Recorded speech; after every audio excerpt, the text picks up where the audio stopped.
Today's conversation might sound like it's about hunting, but it's not. It's about discipline, patience, preparation, brotherhood, and identity. It's about what happens when a man decides he won't drift through a life soft and distracted, when he chooses to stay sharp. My guest built a brand called Primal Divide. That phrase stuck with me because I see a divide too. There's a divide between passive dads and intentional fathers, between comfort and responsibility, between reacting to life and leading it. But you don't have to bow hunt to understand that. The question is simple. In a world built for convenience, how do you stay dangerous in the right ways? How do you stay grounded? How do you stay disciplined? And how do you lead your family with strength and control? That's where we're going today, fellas. Buckle up. Let's go.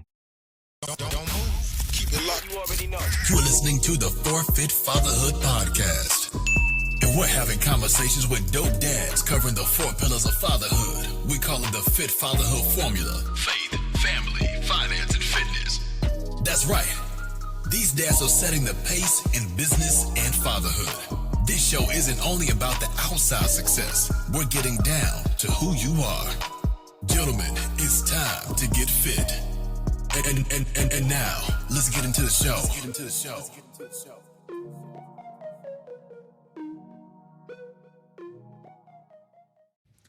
All right, welcome back to the Fit Fatherhood Podcast, a podcast for fathers by fathers, where we talk about the 4 pillars of fatherhood, which are faith, family, finance, and fitness. And I'm excited to have this guest on because he is in a field that I don't really know him. I can fish a little bit, but I've never been hunting. So I'm really curious to hear a little bit about what he's got going on. My guest today is John Mulligan. John, how you doing today, brother? I am doing amazing. Already got my workout. Workout 1 done for the day, and later on tonight, workout 2. But yeah, day's going good. Awesome. Workout 1, workout 2. Man, you're an animal. I got mine in early this morning. I don't think I'm coming back for a second one though. I left it all in the garage today. So There you go. Some days are like that. Yeah. I'm sitting down now, and I can imagine standing up here in about 45 minutes to an hour. My legs are gonna feel like trash. So Not looking forward to it, but also looking forward to it. For sure. So John, for the guys who maybe haven't heard of you yet, and don't know anything about John Mulligan, can you tell them a little bit about yourself? So, I'll kind of give like the cliff notes. I grew up in Central Kentucky, son of an Irish Catholic plumber, and we raised a lot of cattle growing up. And my dad was a ball buster, man. He was cut from that cloth that there's always work to do, whether it was around the house or on the farm, or maybe it was just helping him with he owned a plumbing business. And so, I was always, I always used to joke, my buddies would get all excited about spring break. And I'm like, damn, that means I got to work. You know what I mean? Because if I'm not going to school, that means I got to work. Summer vacations were full of work. And, I ended up going off to college and kind of wanted to pursue my own stuff. And my degree is actually in horticulture. And I really fell into landscaping. I had a part-time job landscaping for a guy in town and really enjoyed it. And, did a lot of sports growing up as a kid. And that was one of my dad's things, is he always said, if you start a sport, you have to finish it, even if you hate it, So at the time, growing up, and I'm sure we'll get into this more in the podcast, but I'm like, man, my dad's just an ass. You know what I mean? Like, he's just a jerk all the way around. But what he was teaching me is my dad didn't have the best upbringing, and that nurture side of him was not there. I mean, I was 37 years old when I got my first hug from my dad, and he told me he was proud of me. But what my dad did know how to do was to teach work ethic. And that was kind of his thing, was his responsibility as a father. A guy that grew up was born in the 50s, his thought was the moms are for nurturing and dads are for, ball busting and making him have good work ethic and be responsible. But as a son, as most guys are, that's the admiration you want. You want that admiration from your father. Your mom's your mom. She's always going to be there. But I spent my whole life basically trying to please my dad and was seeking something that I was never going to get from him. You know what I mean? That just wasn't in his DNA, his makeup. Shortly thereafter, I had a little bit of a change of heart. I went into law enforcement. And so I moved up to the northern Kentucky, Cincinnati area. And that's when my wife and we had just got married and we started our family, started having kids. I ended up doing that for 16 years. And then there towards the end, I actually got into some entrepreneurship, started a couple of companies, started my own landscape company. And then I had another company that still today is sold at Cabela's and Bass Pro. And when I was undercover, that's what led me into hunting. Okay. It was like, if you're undercover, there's not a whole lot of places you can go in your local town. But I knew I could go into the woods and I could be by myself. And kind of was a little bit of like a reconnection to the world and kind of make sure that I stayed somewhat grounded in my own space. And I had no idea that was ever going to turn into a career, but I got into photography through that and promoting the, products and promoting hunting, that it ended up turning into a career. And then I ended up spending 10 years as a TV show host and recently kind of transitioning back out of that. And I'll be 48 next month, but it's never too late to transition. And we only get one life, right? So I want to do as much as I possibly can in the process, and be a good role model, be a good example for my kids, and I'm definitely more of a nurturer than my dad was, but I also am still very much teaching my kids work ethic and staying in shape, physical exercise, and sports, and incorporating all that together and try to tie that message in as one, you know what I'm saying? So I live in Iowa now. It's cold, it's windy, it's flat. There's not a lot of stuff to do here unless you're into hunting and fishing. There's really not a whole lot to do. But I like that. Again, it's all about finding balance in your own way. And that's kind of one of the things that kind of has helped keep me grounded, is to stay away from all of the chaos. I know when I come home, I'm home, and that's kind of my tranquil place. You know what I'm saying? Yeah. What's funny is two things that in the early part of that is my spring breaks in college. So when I moved, so we're from California. When I went to college, my mom moved to Tennessee. And so for spring break, she was out there by herself. Her sister lives out there, but like it was just her and her sister. And she's like 60 miles outside of Memphis in the middle of nowhere. And so my spring breaks, I would go to her house, and it was like she saved everything for me to do. Like it was no real spring break. I would go home and it would be yard work, and it would be paint this, it would be build that, take this down. I spent the whole week working. Well, I would talk to my friends and like, oh yeah, man, we're going out tonight. And I'm like, yeah, I would be in the yard at 5 a.m. Now, have fun. She didn't want you to get bored. You know what I mean? No. It's just like, if you're gonna come out here, you're gonna stay active, you're gonna get into some work. Yeah. And every spring was like that. I was like, man, because I remember my last year, my senior year, I'd asked her, I was like, hey mom, I think I'm gonna go visit my dad for spring. And she was like, no, I got a whole lot of stuff for you to do. Like, it's like, if you don't do it now, it's just gonna pile up until the summer. And so I'm like, Jesus, all right. Well, and that had to have been crazy too, going from California to Tennessee. You know what I mean? That's like two different parts of the world. Yeah, and I was actually going to school in Michigan. So it was actually kind of a nice transition, because it was freezing cold and snowing in Michigan at that time. Because I was in northern Michigan, so it snowed until like March, April. You know what I mean? It's my birthday and it's snowing. And so going down to Tennessee, it was cold, but it wasn't cold in comparison to Michigan at that time. Right, so it was like, oh, this is like summer, but then I spent the whole time working. So it was like, I got some good food and a lot of work, and so that part was interesting. The other thing too was like my dad is You say your dad was born in the 50s. My dad was born in 50s, 55, 57, something like 56, I think.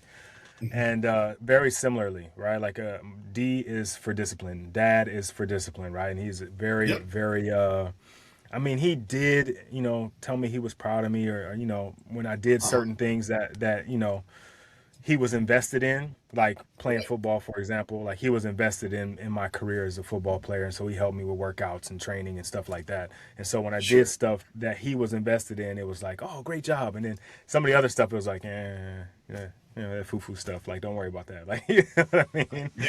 Yeah. Uh, Yeah. and so, like you, I was constantly like trying to do stuff to get him to like acknowledge that I was Yeah. that I was around, right? Because it was like he would work, he would come home, make sure if I didn't do everything I was supposed to do, then he was gonna ride my ass until I got it done, Yep.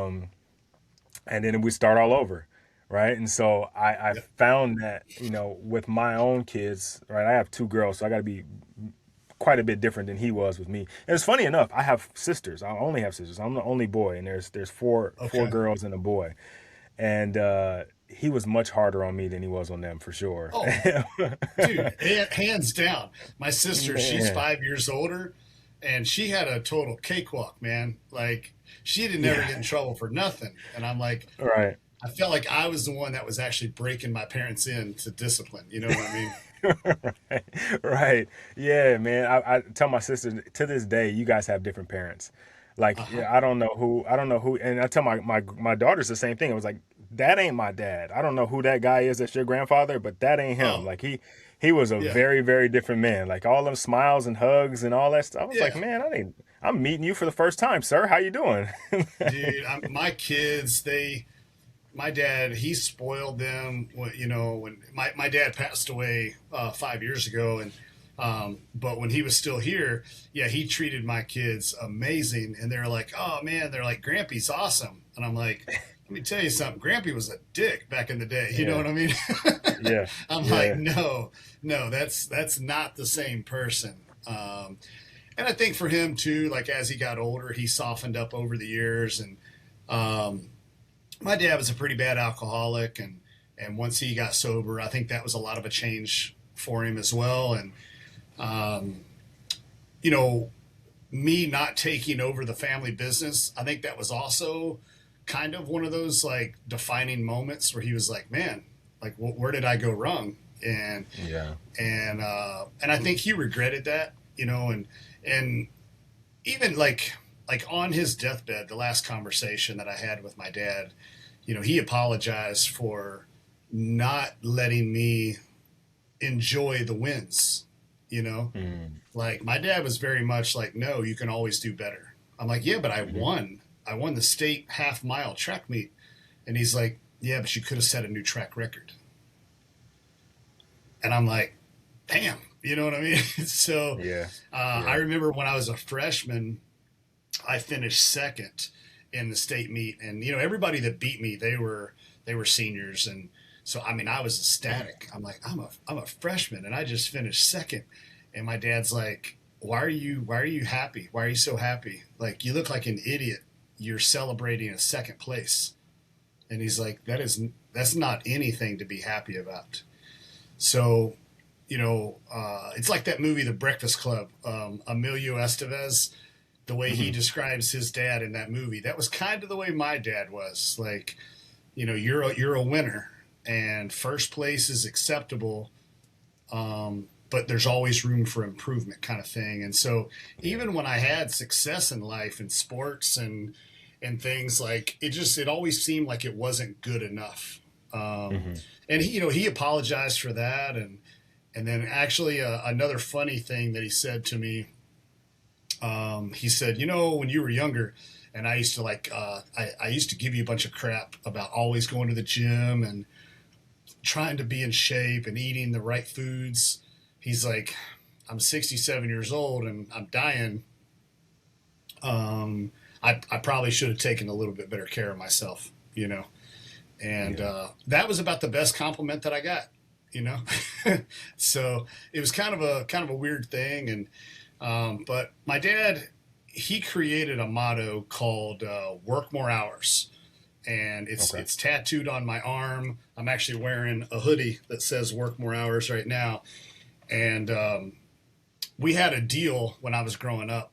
He said, "I'll however." And I know a lot of dads have done this for their kids, and however much money you save, I'll match it, right? So I saved up like $2,000 or something. So he matched it for $2,000, and I got my first car. And that was it. That was all he was going to do financially, support wise. And I came to him when I was a kid and I said, "Hey, Dad, I'm trying to save up money. Like, how do you make more money?" He's like, "Work more hours." I'm like, okay, I mean, that's pretty obvious, but whatever. Thanks for that. Nothing. You know what I mean? And then later I went to him and I was in sports and I was trying to make captain of my track team. And I said, "Dad," I said, "I'm just, I need to shave a few seconds off." And he's like, "Work more hours." And, you see a pattern. It didn't matter what it was in life. That was his answer to everything. You just got to put in the time. You just got to put the work into it.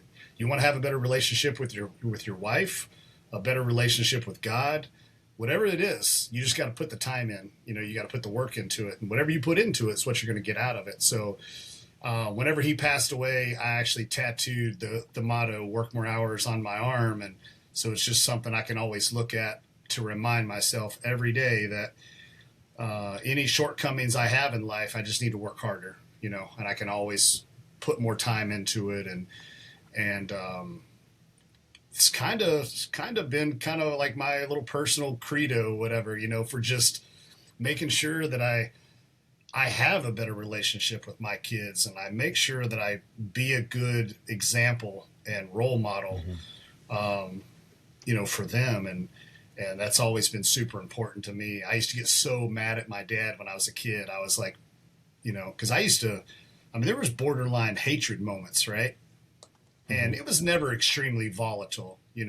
I never had to call the cops or, anything like that. It didn't get out of hand like that. But there was times that I really had a lot of hatred towards my father. And I used to tell myself, man, when I'm a father, like, I'm going to treat my kids better. I'm going to be nicer, and I'm going to tell them that I appreciate them and tell them that they did a good job and whatnot. So trying to find that where you're the disciplinarian and you're a parent, but you also want to be supportive. My wife, she's very much, I tease her, she's like our kids' best friends. And I'm like, we're not their best friends, we're their parent. And I was like, when you're their best friend, it makes me the jerk, So we kind of argue about that back and forth sometimes, but we've done a good job, man. I'm super proud of my kids. They've all kept their nose clean and they're extremely well, behaved. And, it's always the parent's best compliments whenever another parent's like, "Your kid's so respectful and, super nice." And I'm like, damn straight, they know they better be, Yeah. So my girls are still relatively young. I got a 13 and 11-year-old. Okay. And, Yeah. I still kind of get that stuff from people because they're still young, right? And so other parents are like, "Oh, your kids are so respectful," and I'm like, I think we're doing a good job, but I won't really know until they're adults, right? Because they become adults and just become complete a-holes, and I'm like, I guess I sucked, We tried. We did the best we could. I gave it my best effort, man. Turns out she was trash either way. I guess it wouldn't matter what I did, but I do like. And I know sometimes, like, as the child in the situation, it feels hard to hear, but that work more hours, I mean, if you want more, you got to work more. Like, you're going to have to do more. Like when you're looking for approval or support, or maybe you're looking for like, hey, this is, maybe do this or do that. It's, nah, man, get to work. Like, get to work. That's the standard. That's the standard. And this is the standard. I'm not bending on the standard. Great job. But here's the standard. Keep working towards the standard. And I think there's nothing wrong with that if used correctly, right? I think you can abuse it, right? I think there's a way that you do that maybe isn't constructive, but I don't think we automatically just toss it out, right? Because I think what we're seeing somewhat in society is that, right? Like, our fathers were harder, were stoic, were tougher on us, and so then the next generation is like, oh, well, I don't want to be anything like that. So we swing in the complete opposite direction. And then you got a bunch of kids who are like, well, I had no discipline. Right? In my house, I got to do whatever I wanted to do, say whatever I wanted to say. If I had a problem, mom fixed it, or dad, like, yelled at somebody to protect, you know what I mean? So I didn't have to face any consequences. And I think the where we need to land is probably somewhere in the middle, right? Like we can't be just completely, unaware of a need for support and nurture and encouragement. And we can't just only give them that, right? And no discipline. Right. But I think that's what happens, right? Is you get these knee-jerk reactions, like, I don't want to be anything like them. And so you completely do the opposite, and, you become a friend to your kid, and then you find yourself drowning trying to get respect. It's hard to do it it's hard to do it the other way around, right? Like, if you get respect first, you can be friend second. If you're a friend, that respect part is tough to get. Yeah. Well, it's like, as a kid, I was like, I'm going to be nothing like my father. You know what I mean? And then once I had kids and it came time for the first, those rules or disciplinarian, situations, I was like, oh my God, I'm just like my dad. You know what I mean? Even though I had it as my goal that I was going to be totally opposite, I ended up becoming, just like my dad anyways. And so I'm like, okay, all right, let's back about 10% off of this. We can still be a hard ass, but tell them good job, And here's the deal is, there's books out there. But by and large, as parents, we become products of what we were exposed to some degree.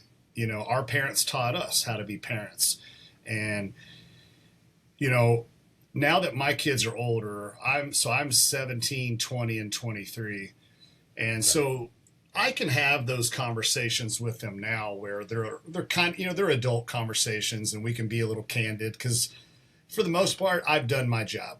It's at their point now where they're going to have to be themselves. And I was joking with my oldest son the other day. He's 20, and I said, man, I'm glad you turned out all right. I was like, we really didn't know. We did the best we could.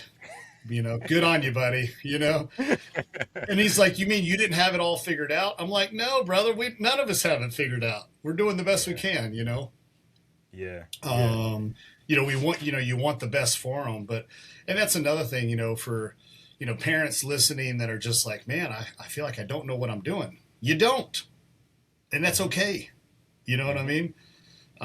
Some of that stuff they've got to figure out on their own. And you want to protect them and maybe not have the mistakes that we did. But as long as it's a mistake that can be learned from and they can overcome, and it's not a life-changing mistake, it's not such a bad thing either. You know what I mean? But we've always created that foundation. My wife and I, she's very athletic, and we've always created that foundation around work and exercise. I'm a big, like, motion creates emotion. You get static and you get stale and you stop being creative and you stop seeking new things and to be better. So, we've always encouraged sports and the gym and exercise, responsibility, to our kids. Because I think there's a ton of stuff that kids can learn from it. And even the hunting side, I didn't grow up hunting at all. I didn't even get my first hunting license until I was like 23 years old. Okay. My dad fished, and I would go fishing with him, but I didn't really like fishing. It was just something I could go do with him to try to get some one-on-one time, And, I remember he'd be fishing his ass off, and I'm sitting over on the bank like, damn, I wish are we done already? This is boring as hell. You know what I mean? I'm like, we've had one fish and we've been out here 2 hours. This is horrible. But I got into hunting as an adult, and I've taken my kids out, and none of my kids really enjoy it, but they went and they saw what it was about. They've seen me, we'll just not beat around the bush, kill animals. There's a lot of fancy ways you can say harvest the animal or whatever, but they've been with me and they're there's a lot of cool life lessons to learn about life and death and the responsibility of taking a life. But then the full circle moment is that when you process that deer or the moose or the mule deer or the elk, and then it shows up on the dinner table. And so you kind of get that full circle thing. And I think there's a lot of cool teaching moments for kids in that. And I've always told my kids, you don't have to love hunting, but I want you to know about it and respect it and know what it is. I mean, it's where we came from. And, you know, there was hunters and gatherers, you know, and you had two options. If you weren't very good at hunting, then you picked up a lot of sticks, you know. So everybody had to have a job. So, and, you know, I saw the same thing growing up farming. You know, you had cows would die occasionally, or you'd have to put an animal down or something like that. So, you know, I'm probably a little biased that growing up country, there's a lot of cool things that come from that. There's a lot of cool teaching things that come from it. Even though when I grew up country, I was like, man, I want to go to Florida. I want to go to California. Like, I want to go to Texas. Like, I want to go to a real state, a real city where there's cool stuff going on. But, you know, looking back on it, I don't regret it. You know, it was fun growing up small like that. Yeah. Yeah, I think because I used to fish with my dad too, and those are some of my like fondest memories with him. We would just be out there for hours, and we might not catch anything at all, right? But that was like the only time that I got to just get him, right? For however long he wanted to stay out there, we were going to stay out there. However early we had to get up and drive to go to some fishing spot somebody told him about at work, is I don't care, I'm going. Like, I'm putting my stuff on, let's go. And again, same, just like your dad, he'd be having a great time, right? Fishing, like you said, fishing his ass off, and I'm just like, yeah, we got like one fish in this bucket, Dad. Like, what are we doing? What are we doing? Like, I really want to spend this time with you, bro, but it's been like 6 hours now, and we're gonna starve if this is what we're gonna eat today. But, I'm over there playing with rocks and mud and everything else, trying to entertain myself. I remember one time I was probably like 7 or 8, and same thing, just bored. So I start skipping rocks, and he lost it. You're gonna scare off all the fish. What? It's like, now we're not gonna catch any fish all day because you just want to skip rocks. Like, man, I didn't know what else to do with myself. I remember seeing a meme. It wasn't that long ago, but it was something about like how whenever you would go fishing with your dad when you were a kid, and your dad would tell you, no talking, you'll scare away the fish. But really, that was just Dad's way of making sure he had peace and quiet and some relaxation. Because you can talk as much as you want fishing. It ain't going to scare a fish, you know? Yeah, they don't care at all, man. Not unless you're diving in the water. They're just under there doing their thing. Yeah, or skipping rocks, right? Yeah, right. So we kind of talked about like hunting and kind of how you kind of teach some lessons to your kids, but I think there's lessons, and I don't hunt, but I just from what I know about hunting, there's probably some lessons in there for the fathers too, because there is. As far as I know, hunting requires patience and preparation, right? Like you got to prepare yourself to get out there, and you got to have all the right tools, and if you're hunting deer, you got to get in the blind, and you're just up there. Yeah. It's similar to fishing, right? You're just kind of doing all the stuff, and then you're waiting for something to happen. Where do you see, and I'm trying to tie this into fatherhood, where do you see maybe dads kind of lacking preparation or patience in their own homes? I think a lot of it is probably just the way life is. You know, every gas station you go to, it's 5-hour energy, this, go, you know, and that's just become life. And things like hunting and fishing, it's very much based on patience. You know, over the years, I've probably killed 150 animals, whether it be deer, turkey, moose, elk, whatever, mountain lions. And only one of those hunts, the only way I was successful is because I did force the issue. The rest of them were very much a waiting game, that if I reacted too soon, I was going to blow the whole thing. So, like you said, the preparation and planning, there's a ton of cool teaching things that come from that. Even on the execution of a shot, you know, whether it's a bullet or an arrow, I'm primarily a bow hunter. It's just more of a challenge, and that's just what I like about it. whether it's giving the animal a sporting chance. I like the up close and personal thing about bow hunting, and it does. Your equipment's got to be on point. I mean, you and your equipment got to be one. You got to be really dialed in. But I've taken my kids out when I've hunted and I've shot something, and I've even told them, pulling an arrow back and releasing it, there's no recalling that arrow. Once you send that arrow, you're pot committed. So you don't want to wound the animal. You want to make a clean, ethical, fast kill to not cause that animal any more injury or pain than what it should ever have to go through. And there's a ton of side notes that without hunting, when an animal dies of old age or disease, that is a very long, painful death. Very long, painful death, waiting for a coyote to come and eat it. You know what I mean? While it's still alive. Yeah. And so, that's an argument for a whole other topic. But, and my teaching, my analogy on the arrow is its actions and words. Once you say something or do something, more often than not, there's no taking it back. Those words left your mouth, or, if you had a job to clean your room and you did a shitty job, you did it. There's no taking it back, so make sure your execution is right the first time, and put some thought into it, because no matter what you do, if I shoot an animal and I make a bad shot, that's on me. Either A, I wasn't responsible in the tuning of my equipment to make sure that my equipment was in tip-top shape, or maybe I wasn't practicing enough and that caused me to make a bad shot, but that's on me. I can't blame anybody else. And so I think that's where parents, like I said, and those are a lot of analogies on how hunting, I think, relates to that. An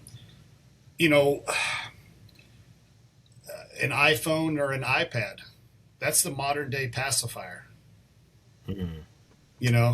My kid's acting up. Oh, just throw an iPad in his face, and I think that's wrong.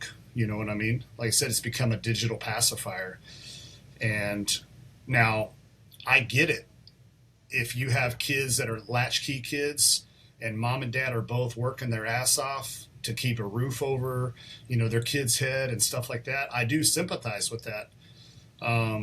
But, I know you've heard this before when people say, man, I just don't have enough time to work out. Come on, dog.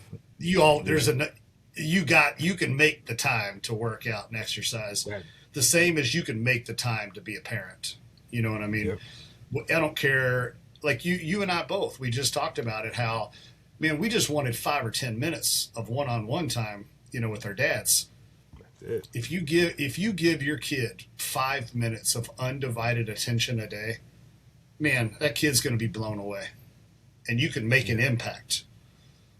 So it's just prioritizing life and not getting too distracted, whether it be doom scrolling on social media. And man, we're all guilty of that from time to time, but just prioritizing your time, I think, is where parents probably lack the most, and not finding even outside of the box teaching moments, for their kids. They might not understand the point of it now, but they will, kind of like the work more hours. It took me 10 years to actually really understand what he meant by that. I just thought my dad was being a hard ass, and he's like, you just got to work more. Don't be a piece of crap. You know what I mean? Don't be a bum. Just make more money. And I always equated it to money, but that wasn't the point. The point was, anything you want better out of life, you got to just put in the time. Now, if you get some gifts along the way, be gracious and accept them, but never expect them, always be willing to earn it your own way. Yeah. And the work more hours, like when you take it like literally, right? It's like the hours you're actually doing, you're getting paid for. But there's those invisible hours. Like if we even go back to hunting, you were talking about your preparation ahead of time, making sure your gear was right, making sure you scouted the location you're going to be in. Like there's all these things that go into it before you even get into the hunt, or before you even, make whatever money or whatever it is you're trying to do, or be a better father or be a better husband. There's these other things that you do that aren't the actual thing, right? And that work is the work that we probably need to do, right? But we don't often think about it that way, right? Like even with the working out, right? I don't have enough time in my day to work out. You do if you plan accordingly, right? Yes. Like if you look at your schedule, you will find the time. Actually, you won't. You're gonna make the time. Because finding time is not real. We all have the same amount of time. The people who get up and get it done and get into the gym are making time. They are there's definitely something else they could probably be doing at that time, but they're prioritizing, as you mentioned, their health and their fitness. And so for a lot of us, when we hear that, work more hours, it's like, oh man, I don't have any more hours to work. Well, actually, if you look at your schedule, there's a lot of dead time that you're just kind of flowing through and just kind of doing whatever life is telling you to do. But when you get control, right, and you look at your actual schedule, you realize that there actually is some time. Like you mentioned, doom scrolling could be a 45-minute event, right? That's a solid workout. 45 minutes. Oh man, I could kill a guy in 45 minutes. You know what I mean? Yeah. Well, and another thing too that I see a lot is, sometimes when parents become parents, then they transition into, okay, that's what I do now in the family is I'm a parent. But you got to remember, you're still a wife and you're still a father as well. And you're still, a husband, you're still wearing those other hats. And one of my buddies said, okay, so I'm still a husband. And I'm like, but that's also a teaching point to your kids too, because they see that too. They grow up watching the mom and dad that they're still in love and they're still making the time to keep that communication going. And, marriage is not easy by any means. Right. And it's become so much easier for divorces and stuff like that. And by all means, I know sometimes it's necessary and that's what can happen. But I think that's another hard lesson.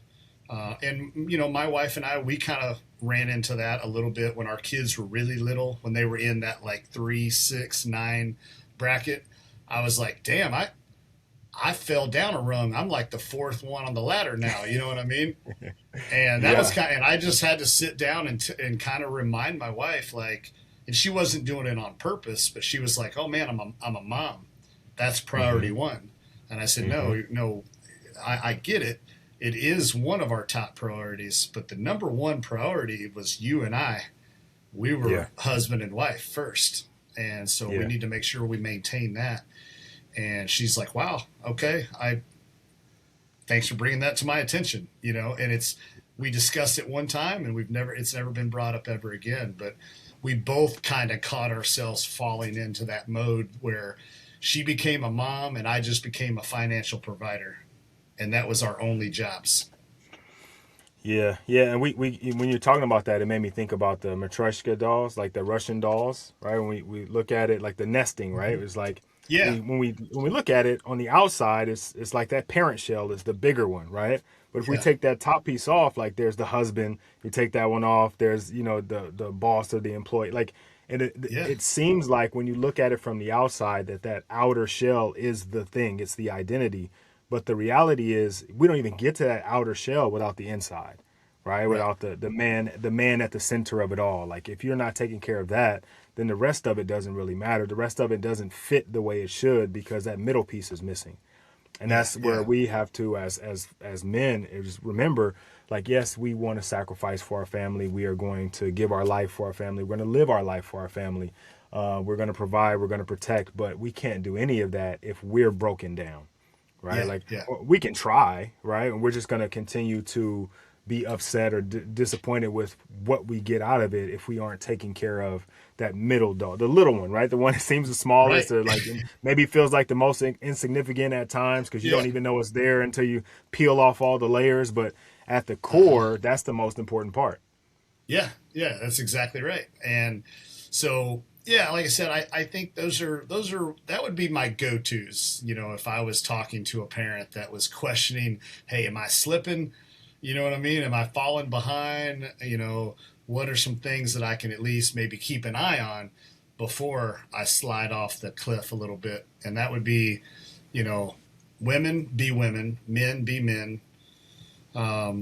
Remember that before there was kids, there had to have been, you know, there had to be husband and wife, you know what I mean? Right. Or at least man, woman. I'm not saying everybody's got to be married, but, you know, and then you're also the parent. So you don't get to take off one hat and replace it with another hat. You just got to add another hat, you know, to the mix. Right. And I think that's my balance, you know. And it took me a long time to realize that myself, man. I mean, my wife, she even had to sit me down at one point and she was like, look, you're ripping and running and you're living your life and you're doing your hobbies and your sole focus is making money. And we appreciate that. But we also want some dad time. You know, we want some John time at home as well. And that was another one of those examples of becoming a product of my father. Mm-hmm. Like when I was home, but mentally I was still thinking about work, making money, you know, things like that. So those are things that as I've gotten older, that's gotten a little bit easier for me, is making sure, like, put the phone down. And this is something my wife and I will do if I'm going on one of my wild runs where I'm working, she'll come to me and she'll say, hey, sometime here in the next couple weeks, like, do you have any downtime? I'm like, yeah, I think I got a little bit of downtime coming up. She's like, okay, what about Friday? I'm like, yeah, what do you got in mind? She's like, Friday, put the phone down. It's family day. Mm-hmm. Don't answer the phone. Don't make a call. Obviously, if it was a career making or career breaking phone call, she would tell me to take the call. You know, she's not saying that. Right. But she's like, hey, we need a little John time. You're starting to get a little too far out in left field. So she keeps me in check on that. But she also lets me be a man, and she respects my work boundaries. And we're definitely not a sexist, you know, family. But my wife, she grew up with a dad that was traveling a lot, and he was on the road a lot. And so with my job and different careers, there's always been a lot of travel. You know, there's been a lot of nights where I wasn't at home. So fortunately, that didn't create, you know, much of an argument. And she gets it. She, like I said, she lets me be a man. I mean, man, we all know some of our buddies that were like, dog, your wife cuts your balls like the day you got married. Like, you don't even get to do man stuff no more. You know what I mean? Right. Not at all. And I'm like, all right, no. So fortunately, I've never had to deal with that. And I feel bad for guys that do, you know, and it, you know, you might have some female listeners as well. And I would tell them, let your man be a man. You know what I mean? Mm-hmm. Make him work within the parameters of the family and how that makeup is. But men are men, women are women. I'm kind of old school in that regard. Yeah. Me too. I think that, you know, obviously there's stuff that, you know, there's, you know, you kind of blend responsibilities on some things. Oh yeah, for sure. Yeah. You know, and we even talked about, like, you know, being a little bit more nurturing now versus then. And there's some of that, you know, obviously has to happen. And there's some rules, like roles and responsibilities in the house that, you know, are going to cross every once in a while. But at the end of the day, hey, right, I did dishes and I dusted yesterday, brother. Yeah, and look, nothing wrong with that. I'm not judging you at all. Like, more power to you, man. I did dishes this morning, so we're on the same boat. But along that, right? Like, so So I guess kind of talk to us about a little bit about Primal Divide, because I think we kind of are getting into that arena kind of as we're talking a little bit more. When you say Primal Divide, what is it that we're talking about? So that was the name of my television show. And when I first started my show, it was called Arrow Wild. And because I was only bow hunting. And I started getting into a little bit more gun stuff. You know, with my career in law enforcement, I started competing in like the tactical games, which if anybody's not familiar with that, it's basically CrossFit meets a gun competition. So you're doing some crazy, exhausting exercising. And then when you're completely out of breath, then you got to use your guns and hit targets. Completely fatigued and breathing hard. Your heart rate's 180 and you know what I mean? Super cool competitions. And so I started getting into some of that and I thought, man, if I'm doing some more gun stuff and the TV show kind of has a bow hunting, you know, bow and arrow name to it, it might be confusing. So I changed the name of the show to Primal Divide. And how I settled on that was, are you familiar with Black Rifle Coffee? Yes.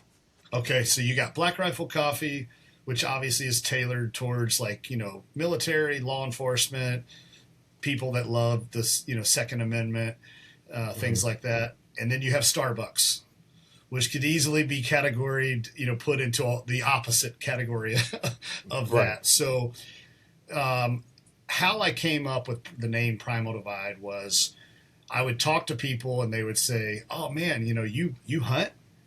I had a great grandfather and he used to hunt. And I'm like, damn, you talk about it like it's this primitive thing that, you know, way back in the 1700s, they used to hunt, you know?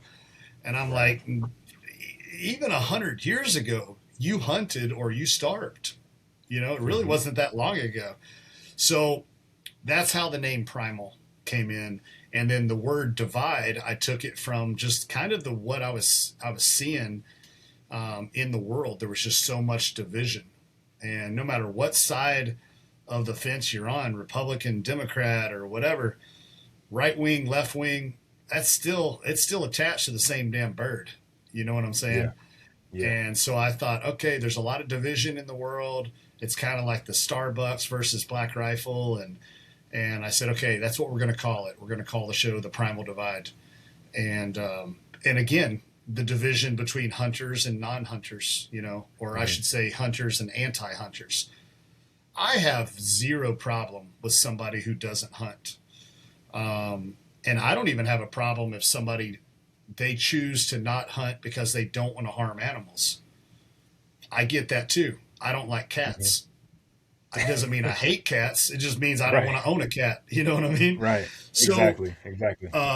I think I have a little more of an issue with what I would call the outright anti-hunters. And I only say that because I think it's more of a lack of education and understanding.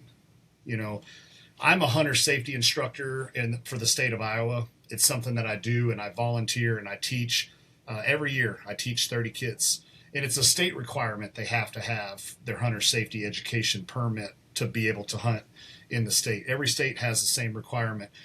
And so I volunteer and I teach the kids, and I teach them ethics and the laws of hunting. And one of the things that I teach them, because of social media, this is obviously not built into the curriculum because I'm sure this curriculum was written 70 years ago, is I'm like, hey, whenever you catch a fish or you harvest an animal and you want to post it on social media and tell your buddies about it, do it in a tasteful way. You know, you don't have to apologize for being a fisherman, or you don't have to apologize for being a hunter, but let's not give the anti-hunting crowd any ammunition. And unfortunately, man, we see it with every hobby in the world. Somebody displays their sport in a crappy way that makes us all look bad. You know what I mean? So that was the premise of the show. I ran the show for 10 years, and then just a lot of things happened. My heart kind of got out of it a little bit. I kind of fell out of love. Hunting's hard. Hunting with a bow is really hard. Hunting with a camera person with you. So now you have a second person moving. They're carrying. They got a big camera rig, and that's a second person that's putting off scent, movement, all of that kind of stuff, and to capture it, because a movie. If you and I made a movie, we could record the same scene 82 times until we got it perfect. Mm-hmm. You only get one opportunity to kill an animal. You can't bring the animal back to life. All right, deer, Mr. Deer, can I have you walk down that trail one more time? Right. Yeah. Yeah. Yeah. So I kind of fell out of love with doing it. And a lot of the companies that I was endorsing and promoting, it used to be you just using their product was enough. And then it started going to this where it was like, yeah, we need you to really promote our product. So it's like, you come to full draw and you're getting ready to shoot an animal and you're like kind of talking to the camera guy. I'm like, hey, are you on him? Are you good? Man, I'm so excited. I'm getting ready to take this deer. And I tell you, I couldn't have done it if I didn't have my Easton arrows and shooting my brand new Hoyt bow that is going to be launching in 3 weeks from now. Be sure to go to your local Cabela's and check it out. I'm like, this is getting so weird and unnatural. And so I just kind of fell out of love with it. And I'm still working with a lot of the same brands, but I'm just doing more creative photo and video content for them and doing more social media promotion with it. And, like I said, authenticity is key for me. And I felt like I was becoming a puppet, for some of these brands, and it just wasn't fun anymore. You know what I mean? So I said, hey, I'm doing things my way. So yeah, it's funny. I'm transitioning back into law enforcement a little bit again, working with companies and actually training police officers on the use of non-lethal devices. Like a company called Pepperball is actually one of the companies that I'm working with, and I travel and I have classes of cops and corrections officers and field officers, teaching them how to use this product called Pepperball. And Pepperball it's a non-lethal launcher, and it causes a person to cough. And that's how you basically get your compliance. But it's not less than lethal. It's not lethal. It's actually considered by NATO to be non-lethal. And, with today's day and age, that's kind of where we're going. You know what I mean? The old days of pulling out a baton and, hitting somebody in the leg to get compliance, or, going hands-on and getting in a fist fight, it doesn't look good. It looks horrible on video. Yeah.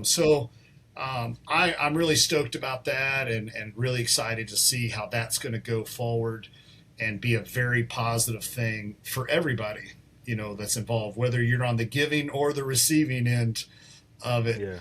And, so yeah, it's weird, man. It's like, in a weird way, my life's kind of going full circle. I started out in law enforcement and I branched off and kind of rediscovered myself. And then now I'm going back to it again. And I'm not buying heroin and selling heroin, legally, I should say. Yeah. Which is the best icebreaker in the world. Like, I used to do it all the time. I'd meet somebody for the first time and they're like, so what do you do? And I'm like, I buy and sell a lot of heroin. And they were like, gotcha. Okay. Alrighty. Yeah.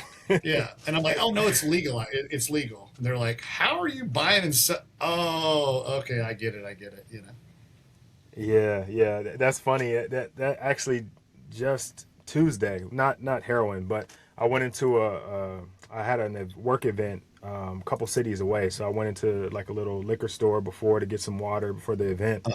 And there's a guy standing at the register talking to the person who works there, and they're just kind of yapping back and forth. And I'm standing there like, hey, I need to buy this stuff and get out of here. And then eventually the guy who's talking turns around and goes, oh, I'm sorry, man. I just gave her a bag of Coke. And I'm like, what? Like, what? Yeah. And then she reaches under the counter and picks it up, and there's a bag of Coca-Cola. Coca-Cola. I'm like, man, you can't just say that in the middle of like, come on. They just both start laughing, and I was like, I wasn't gonna I wasn't gonna say anything. Yeah. You guys do your thing. Right. I just want to buy my water and go. Yeah. So what do you do? So I work with a virtual charter school. I am the in-person component. So anytime we have any in-person events, whether they be field trips or STEM activities, I coordinate like in-person learning, right? Because the majority of what the students do is on a computer, which is cool. AI is good, and we actually have teachers that are there and teaching them things because they're all homeschooled. But you still need to have an in-person component, right? There's still some stuff that you have to do hands-on. Like science can only go so far on a computer before you have to put some stuff in a beaker and blow some stuff up. You know what I mean? Dude, that's super rad. That's really, really cool. It's really fun. It's really fulfilling work. It's really cool to, I guess it's weird. Somebody just said this to me yesterday. It was like, hey, so you're the face of the company? And I'm like, I never really thought about it like that. Like, you're like, basically, yeah. I never thought about it like that. My main camera girl that still works for me, she does a lot of my, she'll help me with a lot of the editing, the shortcut reels, and she does a lot of my graphic stuff. But her son is homeschool, and they actually just had a STEM event today. They're out in Pennsylvania, and I'm like I said, I'm almost 48 years old, and I'll be honest, like when I was a kid, the homeschool kids, I mean, that's hit or miss, man. You might be some of the weird kids.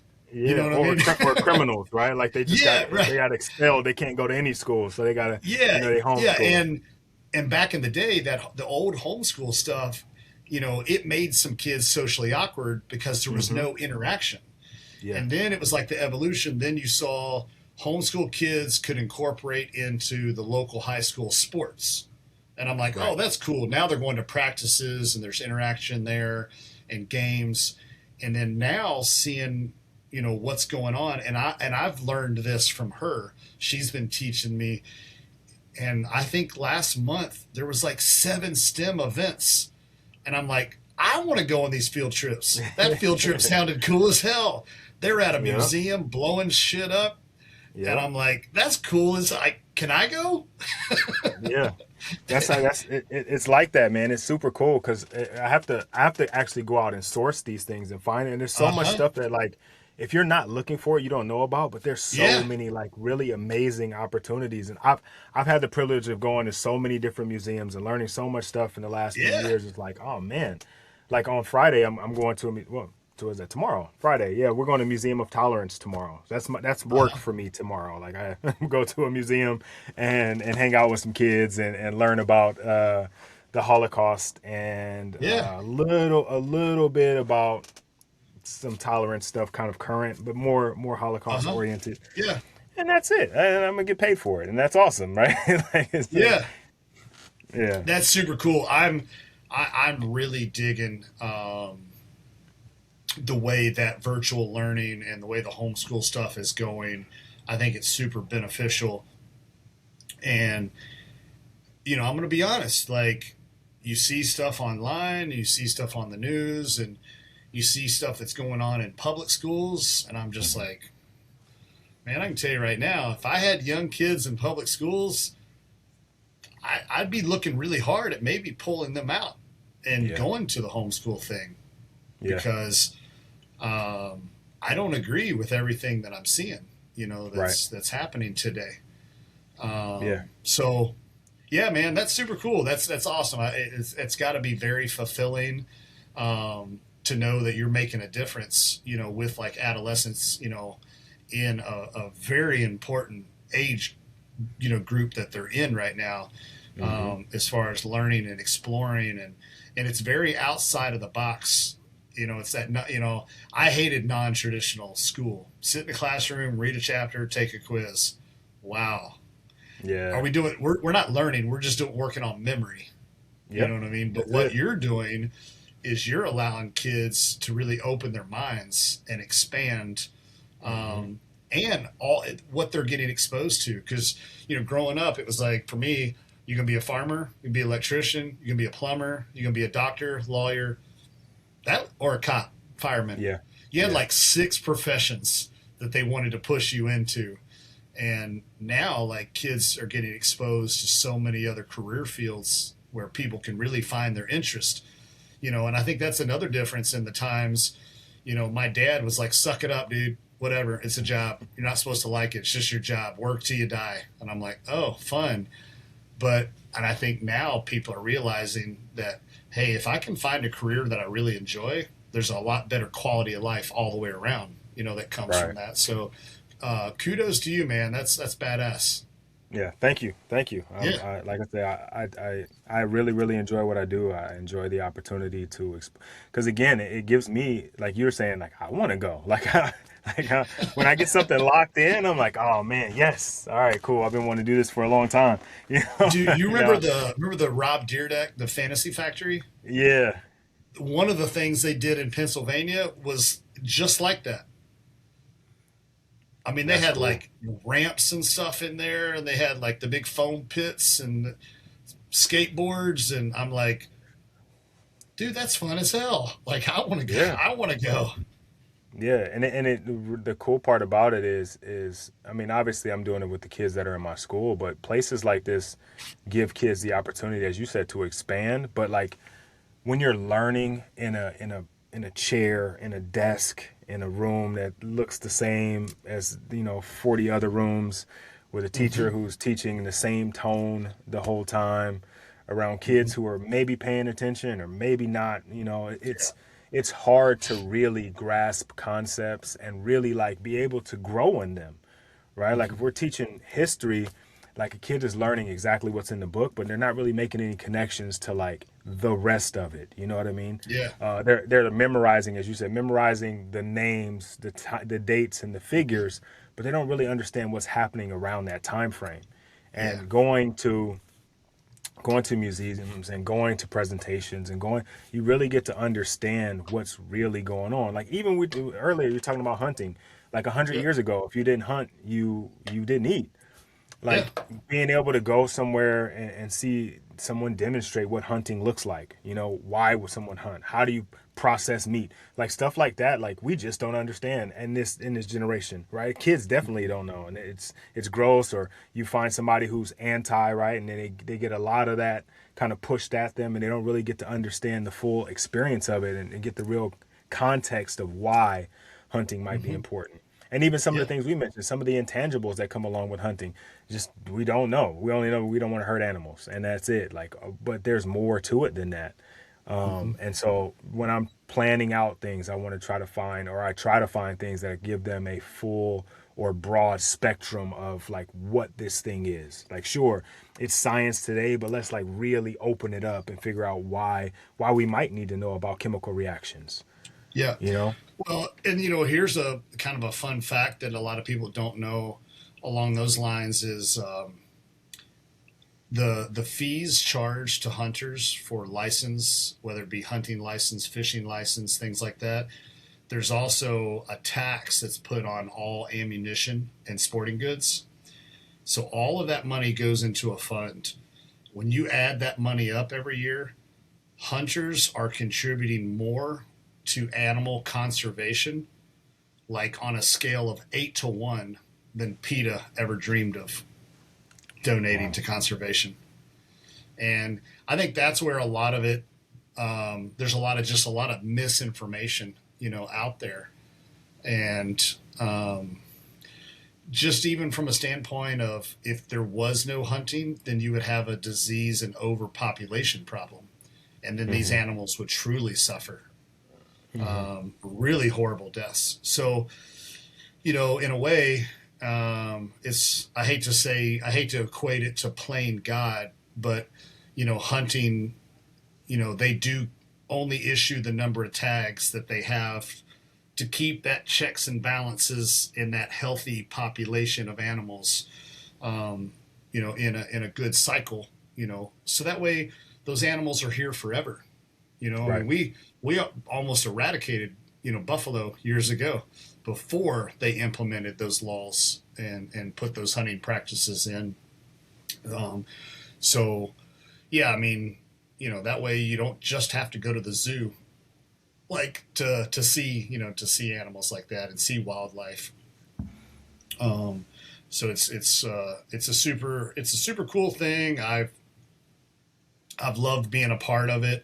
I've loved being a representative in the hunting space, and through that time, it enabled me. Like I used to be an Under Armour athlete, and there was only 5 of us in that have ever in existence. There was only 5 Under Armour hunting athletes, and so that was pretty cool to like have my name a part of that list and to work with really big companies, like that, and it provided us so many cool opportunities to travel. I've been to go to Saskatchewan a couple times. I've been to South Africa twice.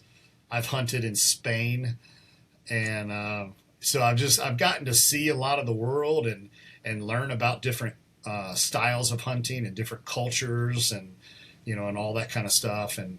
And so, yeah, man, it's been a great experience, been a lot of fun. And I'm like, okay, cool. What's next? I want to keep evolving as a person, keep learning, you know what I mean? And so I definitely suffer from that. They always say a lot of guys have this thing where the world could be falling apart around them, but we have this belief that everything's just going to work out. It's all going to be okay. So I definitely come from that where I'm like, whatever. I'm 48. I'm changing careers again. I'm like, yeah, I don't know. Heck, I might run for president in 10 years. Who knows? You know what I mean? Right. I'm just like, whatever. And that's another thing that I've always made sure I taught my kids is it's never too late to kind of set back, recalibrate, transition, go into something else, try something else, like as long as you're still got a heartbeat, there's still time. Yeah. Yeah. And I think that's important, right? Because it's kind of that whole like growth mindset idea, right? Like just because you're this now doesn't mean you're this forever. There's an opportunity to grow, to become better, to try new things. And it might not work. It might be wrong. Yeah. I might go try this thing and it absolutely sucks. And I'm like, okay, all right, well, now I know, right? At least I know. And it's not like kicking around in my brain, Yeah. Well, and I'm totally quoting something I read the other day. It was talking about the difference between success and failure is the guy that has success, he tried one more time. Yep. Yeah. Until you have success, right before you had success, you had failure. And it was just maybe it was the next day or it was the next attempt, and I think a lot of times people don't realize, one, it takes a lot of work, but how close they really were to breaking through, and they just gave up too early. And unfortunately, like my kids, they love sports, but that is one genetic trait that I did not pass down to my kids. They did not inherit naturally that kind of, we'll call it the killer instinct, that uber competitive drive. And I'm like, hey, that's cool. If that's not in you, enjoy your sport, enjoy your hobby, do it for whatever reasons you enjoyed it. Like my daughter, she loves to run, and she ran cross country, and she still runs today. Every day she gets up and she runs 3-4 miles before work every day. And I love that. But when she was running competitively, I'm like, why didn't you pass that girl? Like, you had more in your tank. And she goes, well, her dog died earlier this week, and I just felt like she needed a friend to run next to her. And I'm like, no, push her out of the way and win the race. Yeah. So they didn't quite get that. But hey, there's not that many Jordans and Kobes in the world. You know what I mean? Right. Yeah. And it can't be, right? It can't No. be. There has to be a balance, right? Just it's the ecosystem. There can't be too many of those, right? Yep. Man, this has been a really, really good conversation. Like I didn't know where exactly we were gonna go. I was trying to piece it together, and like I knew you were a good guy, and I knew I was gonna get good conversation. I just didn't know how we are gonna tie it all in, but it felt seamless. Yeah. Cool, man. I appreciate that. I have a couple just quick rapid fire questions, right? Not too much thought It might be one word, it might be one sentence. You might dive into it a little further, but I wanna get these off before we get out of here. Okay. You ready? Yeah, let's go. All right. Let's see. What's harder, the hunt or raising kids? Raising kids. Okay. Definitely, without a doubt. Yeah. No hesitation on that. Hunting's not that hard. Raising kids, that's tough work. Yeah. All right. I haven't hunted, but I agree. What makes a man dangerous in the right way? Not being able to control, lack of control. Like quoting Jordan Peterson, every man should be a monster, but he should know how to hold it back and control it. And that's, I think, when you become the best version of yourself. And I think that's where a lot of men suffer, whether it's they get themselves in bad situations, marital situations, their temper gets the best of them, or lack of effort, gets the best of them, and it all becomes a control situation. So I think that's where men fail, and they fall into, I would say, the man's ruin, alcohol, gambling, and women. Those are the man's ruin right there. So, and it's a lack of control. Okay. All right. This is kind of a two-part one. What's one habit every man should build, and one habit every man should kill? A habit every man should have built into him is he has to have something for him, whether it be the gym, whether it be fishing, whether it be hunting, a wood shop, working on a muscle car, hot rod, in the driveway or something like that. Every man, we'll call it the man cave, analysis.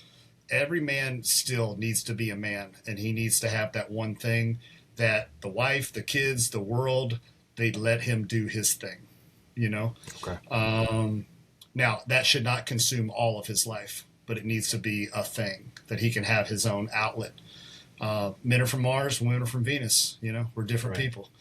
One habit, one thing a man should kill. Oh, man, that's a tough one, because that one's vague to me, because I'm thinking about,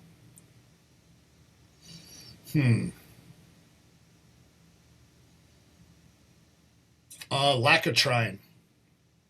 You always got to keep pushing forward. If a man doesn't have that, there's a reason why the windshield is really big and the rear view mirror is really small. Is if you don't have that in you to always look forward, then you need to stop that immediately. And every man should always look forward. I like that. All right, last one. If your kids were to describe you in one word, what do you hope that word is?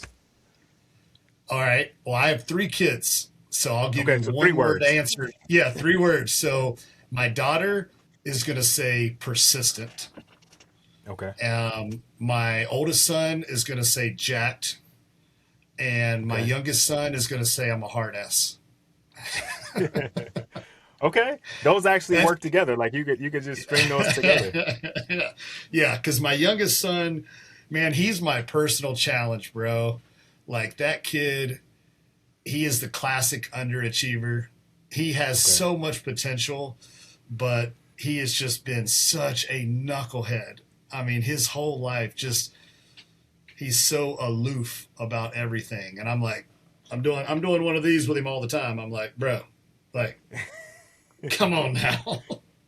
Yeah. So he would definitely call me a hard ass, because I've been on him pretty hard here lately. Okay. All right. I like that. You know what? I almost, before we get out of here, I meant to ask about this earlier, and I kind of got lost. We mentioned it maybe early, or maybe we talked about it before, but Johnny Utah, right? Men here of a certain age know who Johnny Utah is, but you are also Johnny Utah. How does that work? Yeah. So when I was working undercover, I was in the Cincinnati area, and we started working with the FBI Cincinnati field office. And so one of my buddies, I was telling him one night, we were at a trade show, and I said, hey, I got that spot. I'm working, working with the FBI field office. And he goes, dude, you're the real Johnny Utah. And of course, the movie Point Break is one of my favorite movies. And, for anybody that hasn't seen it, spoiler alert, Keanu Reeves is undercover with the FBI, and his name is Johnny Utah in the movie, the famous Ohio State quarterback. And so anyways, I got the nickname Johnny Utah, and this happened about 10 o'clock at night. And the next morning at the trade show, people are coming by the booth and they're like, Utah, give me 2. And I'm like, I have never seen a nickname stick so fast overnight. Like, it was the craziest thing. But, there could definitely be worse nicknames in the world. So, For sure. I've been carrying that nickname for probably 13, 14 years now, something like that. So, all right. I like it. Yeah. I like it. It has a nice flow, and it's cool that it was actually true. Like, you really were. Like, real life. Yeah, for All sure. right, man. Well, look, like I said at the beginning of this thing, I really appreciate you taking the time. Anytime anyone takes time to sit down and take time out of their day, I know I have a very busy schedule. I know everyone else does, and time is one of those things that we never get back. So it's just like that arrow, right? Once we release it, we can't get it back. So I appreciate you releasing the arrow on this one and joining us for this episode. I know guys are going to get a lot from it. I got a lot from it. Cool. So I'm excited to get this out there to the world. If guys are wanting to reach out to you, to high five you, to handshake you virtually, or just to say, hey, man, I really appreciate the time, how should they do that? Yeah, Instagram is definitely probably my most active platform, and it's johnny.utah.hunt. And I'm pretty active on there. I respond to questions and DMs very quickly and whatnot, and that's definitely the best place. And there's some pretty cool content. It's kind of hybrid between hunting and fitness and jiu-jitsu and all that kind of stuff. So yeah, if anybody ever has any questions about any of that stuff, and that's probably the hottest place to find me. All right. No, I don't dance on TikTok. You know what I mean? Yeah, don't do it. Don't fall into it. No. Yeah. So fellas, you heard that, right? So make sure you go follow him on Instagram, johnny.utah.hunt. And thanks again, man. I appreciate it. And I'll talk to you soon. Dude, thank you very much, man. Like I said, I love the concept of what you're doing. And I think it's super important for guys to have, like I said earlier, guys having a man cave.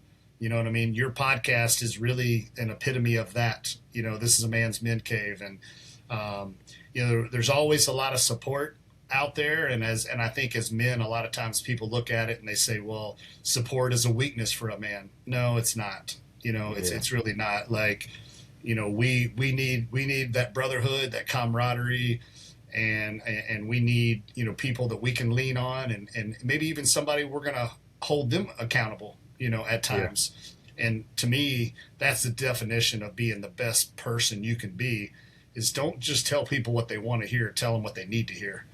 Yeah. And I think that's when, that's the extreme form of showing somebody appreciation. So hats off to you for having a platform like this and having these kind of conversations and questions. I think it's super important, and there needs to be more of it. Yeah. Thank you. Yeah. All right, awesome, brother. Thank you. All right. I told you. See, that wasn't about hunting. Well, maybe a little bit, but it was more about identity. It was about the divide between drifting and leading. Faith means standing for something. Family means protecting and preparing. Fitness means staying capable, and finance means planning ahead, not reacting. Those pillars require discipline. They require patience. They require presence. You don't have to live in the woods to live sharp, but you do have to decide you won't coast. If today's conversation hit you, share this episode with another dad who needs it, and make sure you're subscribed so you don't miss the next one. Let's stay ready, always.